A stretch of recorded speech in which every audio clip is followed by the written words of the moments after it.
मोर्लेकेर नंतर आता हत्तीने आपला मोर्चा घोडगेवाडी गावात वळवला। या भागात हत्ती अक्षरशः हैदोस घालत आहेत। येथील शेतकऱ्यांचा बागायतीतील अनेक नारळांच्या झाडांचे नुकसान करत काही माड उन्मळून टाकले आहेत।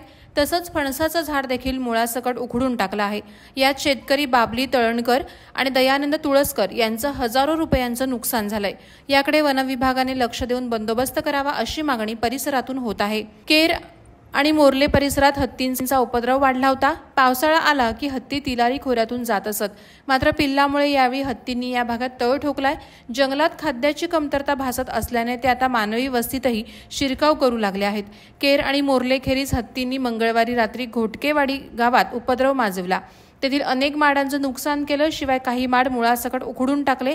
इतकंच नव्हे तर फणसाच्या झाडावरही ते तुटून पडले। एक भलं मोठं फणसाचं झाड हत्तींनी उन्मळून टाकलं। काही सुपारीच्या झाडांचंही नुकसान केलं। बाबली तळणकर आणि दयानंद तुळसकर यांचे हजारो रुपयांचे नुकसान झाले असून वनविभागाने हत्तींचा बंदोबस्त करण्याची मागणी शेतकरी करत आहेत। प्रहार डिजिटलसाठी सुहास देसाई, दोडामार्ग।